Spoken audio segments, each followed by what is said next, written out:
ಬಹು ನಿರೀಕ್ಷಿತ ಚಿತ್ರ 45 ಡಿಸೆಂಬರ್ 25ರಂದು ಬಹುಭಾಷೆಗಳಲ್ಲಿ ಅದ್ಧೂರಿಯಾಗಿ ಬಿಡುಗಡೆಯಾಗಲಿದೆ. ಆರಂಭದಲ್ಲಿ ಆಗಸ್ಟ್ 15ರಂದು ತೆರೆಗೆ ಬರಲು ನಿರ್ಧರಿಸಲಾಗಿತ್ತು. ಆದರೆ ವ್ಯಾಪಕವಾದ ಪೋಸ್ಟ್ ಪ್ರೊಡಕ್ಷನ್ ಮತ್ತು ದೃಶ್ಯ ಪರಿಣಾಮಗಳ ಕೆಲಸದಿಂದಾಗಿ ಚಿತ್ರದ ಬಿಡುಗಡೆಯನ್ನು ಮುಂದೂಡಲಾಗಿತ್ತು. ನಮ್ಮ ಚಿತ್ರದ ವಿಎಫ್ಎಕ್ಸ್ ಅನ್ನು ಕೆನಡಾದಲ್ಲಿ ಮಾಡಲಾಗುತ್ತದೆ. ಅನುಭವಿ ಹಾಲಿವುಡ್ ತಂತ್ರಜ್ಞರು ಇದರಲ್ಲಿ ಸೇರಿಕೊಂಡಿದ್ದಾರೆ. ವಿಳಂಬವು ದುರದೃಷ್ಟಕರವಾದರೂ ನಾವು ವಿಶ್ವದರ್ಜೆಯ ಅನುಭವವನ್ನು ನೀಡಲು ಮುಂದಾಗಿದ್ದೇವೆ. ಸಿಜಿ ಕೆಲಸವು ಪೂರ್ಣಗೊಳ್ಳುವ ಹಂತದಲ್ಲಿದೆ ಮತ್ತು ಕ್ರಿಸ್ಮಸ್ ವೇಳೆಗೆ ಚಿತ್ರ ಬಿಡುಗಡೆಯಾಗುವ ವಿಶ್ವಾಸ ನಮಗಿದೆ ಎಂದು ನಿರ್ದೇಶಕ ಅರ್ಜುನ್ ಜನ್ಯ ಹೇಳಿದರು. ಕ್ರಿಸ್ಮಸ್ ದಿನದಂದು ಚಿತ್ರ ಬಿಡುಗಡೆಗೆ ಆಯ್ಕೆ ಮಾಡುವುದು ಒಂದು ಲೆಕ್ಕಾಚಾರದ ಕ್ರಮವಾಗಿದ್ದು, ಇದು ಹಬ್ಬದ ಮನಸ್ಥಿತಿ ಮತ್ತು ಸಾರ್ವಜನಿಕ ರಜಾ ದಿನ ಮಾತ್ರವಲ್ಲದೆ ಸಕಾರಾತ್ಮಕ ಜ್ಯೋತಿಷ್ಯ ಸಮಯಕ್ಕೂ ಹೊಂದಿಕೆಯಾಗುತ್ತದೆ. ಕುಟುಂಬಗಳು ಒಟ್ಟಿಗೆ ಸೇರಿ ಸಿನಿಮಾವನ್ನ ಆನಂದಿಸಲು ಇದು ಸೂಕ್ತ ದಿನ ಎಂದು ನಿರ್ದೇಶಕ ಅರ್ಜುನ್ ವಿವರಿಸಿದರು. ಪ್ರಮುಖ ತಾರೆಯರಿಗೆ, ವಿಶೇಷವಾಗಿ ಶಿವರಾಜ್ ಕುಮಾರ್ಗೆ ಕೃತಜ್ಞತೆಗಳನ್ನು ವ್ಯಕ್ತಪಡಿಸಿದ ಅವರು, ಈ ಪ್ರಯಾಣವು ಶಿವಣ್ಣ ಅವರ ಬೆಂಬಲದಿಂದ ಪ್ರಾರಂಭವಾಯಿತು. ಈ ದೃಷ್ಟಿಕೋನವನ್ನ ಪೂರ್ಣ ಹೃದಯದಿಂದ ಬೆಂಬಲಿಸಿದ್ದಕ್ಕಾಗಿ ನಾನು ಅವರಿಗೆ, ಉಪೇಂದ್ರ ರಾಜಪೀ ಶೆಟ್ಟಿ ಮತ್ತು ವಿಶೇಷವಾಗಿ ನಮ್ಮ ನಿರ್ಮಾಪಕ ರಮೇಶ್ ರೆಡ್ಡಿಗೆ ಕೃತಜ್ಞನಾಗಿದ್ದೇನೆ ಎಂದರು. ಖ್ಯಾತ ನಿರ್ದೇಶಕರಾದ ಜೋಗಿ ಪ್ರೇಮ್ ಅವರಿಗೆ ವ್ಯಕ್ತಿಯೊಬ್ಬರು 2 ಎಮ್ಮೆ ಕೊಡುವುದಾಗಿ ಹೇಳಿ 4.5 ಲಕ್ಷ ರೂಪಾಯಿ ವಂಚನೆ ಮಾಡಿದ್ದಾನೆ. ಸದ್ಯ ಈ ಸಂಬಂಧ ಪ್ರೇಮ್ ಅವರು ತಮ್ಮ ಮ್ಯಾನೇಜರ್ ಮೂಲಕ ದೂರು ದಾಖಲು ಮಾಡಿದ್ದಾರೆ.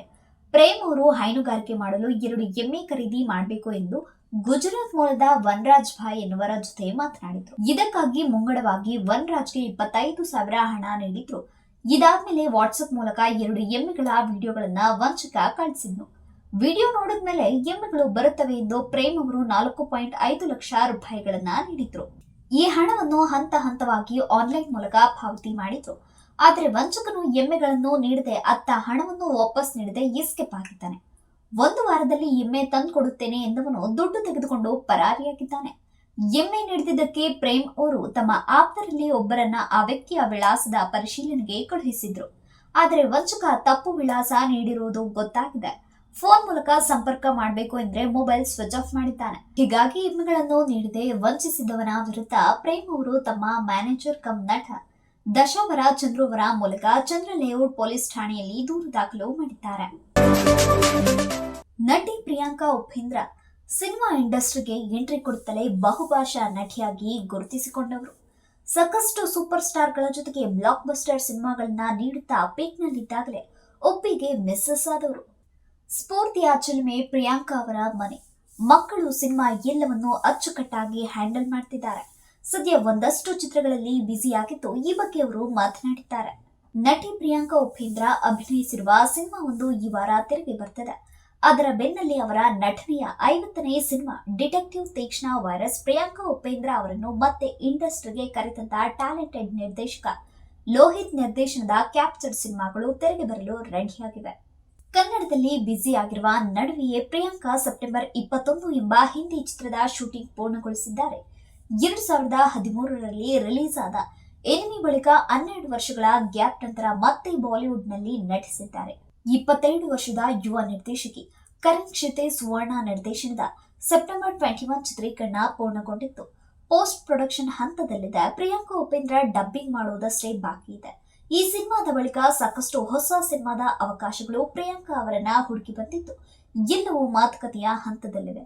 ಪ್ರಿಯಾಂಕಾ ಉಪೇಂದ್ರ ಪುತ್ರ ಆಯುಷ್ ಉಪೇಂದ್ರ ಚಿತ್ರರಂಗಕ್ಕೆ ಎಂಟ್ರಿ ಕೊಡಲು ಸಜ್ಜಾಗಿದ್ದು ಮಂತ್ರಾಲಯದಲ್ಲಿ ಸ್ಕ್ರಿಪ್ಟ್ ಪೂಜೆ ಮುಗಿಸಿದ್ದು ಸುದ್ದಿಯಾಗಿತ್ತು. ಈಗಾಗಲೇ ಅವರ ಫೋಟೋ ಶೂಟ್ ಮುಗಿದಿದ್ದು ಸದ್ಯದಲ್ಲೇ ಸಿನಿಮಾ ಪೂಜೆ ನೆರವೇರಿಸಿ ಶೂಟಿಂಗ್ ಆರಂಭಿಸಲಿದೆ ಸಿನಿಮಾ ಟೀಮ್.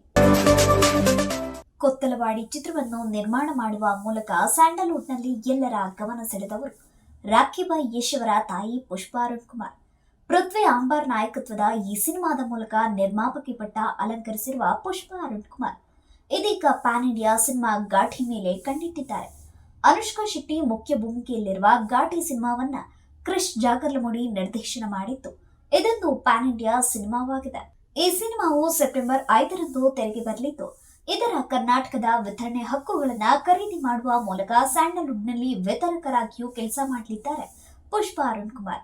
ಕೊತ್ತಲವಾಡಿ ಸಿನಿಮಾವನ್ನು ನಿರ್ಮಾಣ ಮಾಡುವುದಕ್ಕಾಗಿ ಪಿಎ ಪ್ರೊಡಕ್ಷನ್ಸ್ ಎಂಬ ಸಂಸ್ಥೆಯನ್ನ ಪುಷ್ಪಾ ಅರುಣ್ ಕುಮಾರ್ ಆರಂಭಿಸಿದ್ರು. ಇದೀಗ ಘಾಟಿ ಸಿನಿಮಾದ ವಿತರಣೆಗಾಗಿ ಪಿಎ ಫಿಲ್ಮ್ಸ್ ಎಂಬ ಸಂಸ್ಥೆಯನ್ನು ಪುಷ್ಪಾ ಅರುಣ್ ಕುಮಾರ್ ಶುರು ಮಾಡಿದ್ದಾರೆ. ಈ ಚಿತ್ರಕ್ಕಾಗಿ ಅನುಷ್ಕಾ ಶೆಟ್ಟಿ ಅವರು ಹಾಕಿರುವ ಎಫರ್ಟ್ಸ್ ಬಗ್ಗೆ ಪುಷ್ಪಾ ಮೆಚ್ಚುಗೆ ಸೂಚಿಸಿದ್ದಾರೆ. ಇತ್ತೀಚೆಗೆ ಘಾಟಿ ಚಿತ್ರದ ಟ್ರೇಲರ್ ಬಿಡುಗಡೆಯಾಗಿದ್ದು ಎಲ್ಲರಿಗೂ ಇಷ್ಟವಾಗಿದೆ. ಕನ್ನಡದ 3 ನಿರ್ದೇಶಕರು ಕೆಲವೇ ಸಮಯದ ಅಂತರದಲ್ಲಿ ಬಾಲಿವುಡ್ಗೆ ಹಾರುತ್ತಾರೆ. ಈ ವಿಚಾರ ಕೇಳಿ ಕೆಲವರಿಗೆ ಖುಷಿಯಾಗಿದೆ, ಇನ್ ಕೆಲವರಿಗೆ ನಮ್ಮ ಪ್ರತಿಭೆಗಳು ಬಾಲಿವುಡ್ ಪಾಲಾಗುತ್ತಿವೆಯಲ್ಲ ಎಂದು ಬೇಸರ ಆಗಿದೆ. ಜೆಪಿ ತುಮನಾಡ್ ಅವರು ಸೂ ಫ್ರಮ್ ಸೋ ಸಿನಿಮಾ ಮೂಲಕ ಸಾಕಷ್ಟು ಜನಪ್ರಿಯತೆ ಪಡೆದಿದ್ದಾರೆ.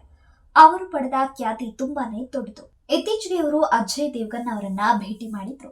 ಈ ವೇಳೆ ಸಿನಿಮಾವೊಂದರ ಬಗ್ಗೆ ಮಾತುಕತೆ ನಡೆದಿದೆಯಂತೆ. ಅಜಯ್ ದೇವಗನ್ ಅವರು ಚಿತ್ರದ ಕಥೆಯ ಹೆಳೆ ಹೇಳಿದ್ದು ಸಂಪೂರ್ಣ ಸ್ಕ್ರಿಪ್ಟ್ ಜೊತೆ ಬರುವಂತೆ ಸೂಚಿಸಿದ್ದಾರೆ ಎನ್ನಲಾಗಿದೆ. ಹಾಗಾದಲ್ಲಿ ಬಾಲಿವುಡ್ ನಲ್ಲಿ ಜೆಪಿಗೆ ಮೊದಲ ಆಫರ್ ಸಿಕ್ಕಂತೆ ಆಗಲಿದೆ. ಈ ಚಿತ್ರಕ್ಕೆ ಕನ್ನಡದ ಕೆವಿಎನ್ ಪ್ರೊಡಕ್ಷನ್ಸ್ ಬಂಡವಾಳ ಹೂಡಿದೆ ಎಂದು ವರದಿಯಾಗಿದೆ. ಶಿವರಾಜ್ ಕುಮಾರ್ ಫೇವರೇಟ್ ನಿರ್ದೇಶಕರಲ್ಲಿ ಎ ಹರ್ಷ ಕೂಡ ಒಬ್ಬರು. ಈ ಮೊದಲು ಬಜರಂಗಿ 2 ರೀತಿಯ ಸಿನಿಮಾಗಳನ್ನ ನೀಡಿದ್ರು. ಎ ಹರ್ಷ ಅವರು ಈಗ ಕನ್ನಡ ಬಿಟ್ಟು ಬಾಲಿವುಡ್ಗೆ ಹಾರುತ್ತಾರೆ. ಟೈಗರ್ ಶ್ರಾಫ್ ನಟನೆಯ ಬಾಕಿ 4 ಚಿತ್ರವನ್ನು ಇವರೇ ನಿರ್ದೇಶನ ಮಾಡಿದ್ದಾರೆ. ಈ ಸಿನಿಮಾ ಮುಂದಿನ ತಿಂಗಳು ರಿಲೀಸ್ ಆಗಲಿದೆ. ಈ ಸಿನಿಮಾ ಹಿಟ್ ಆದ್ರೆ ಬಾಲಿವುಡ್ ನಲ್ಲಿ ಹರ್ಷ ಬೇಡಿಕೆ ಹೆಚ್ಚಲಿದೆ. ಕನ್ನಡದಲ್ಲಿ ಅವನೇ ಶ್ರೀಮಂತ್ ನಾರಾಯಣ ಸಿನಿಮಾ ಮಾಡಿದ್ದು ಸಚಿನ್ ರವಿ. ಈ ಮೊದಲು ಅವರು ರಕ್ಷಿತ್ ಅವರ 7 ಆಡ್ಸ್ ಗಳಲ್ಲಿ ಇವರು ಒಬ್ಬರು. ಅಂದ್ರೆ ರಕ್ಷಿತ್ ಸಿನಿಮಾಗಳ 7 ಬರಹಗಾರರಲ್ಲಿ ಸಚಿನ್ ಕೂಡ ಒಬ್ಬರಾಗಿದ್ರು. ಅವನೇ ಶ್ರೀಮಂತ್ ನಾರಾಯಣ ಬಳಿಕ ಅವರು ಬಾಲಿವುಡ್ಗೆ ಹಾರಿದ್ದಾರೆ. ಶಾಹಿದ್ ಕಪೂರ್ ಜೊತೆ ಸಚಿನ್ ಸಿನಿಮಾ ಮಾಡಬೇಕಿತ್ತು, ಆದ್ರೆ ಈ ಸಿನಿಮಾ ಸೆಟ್ ಇರಲಿಲ್ಲ. ಈಗ ಅವರು ಬಾಲಿವುಡ್ ನಲ್ಲಿ ಟೈಗರ್ ಶ್ರಾಫ್ ಜೊತೆ ಸಿನಿಮಾ ಮಾಡಲಿದ್ದಾರೆ.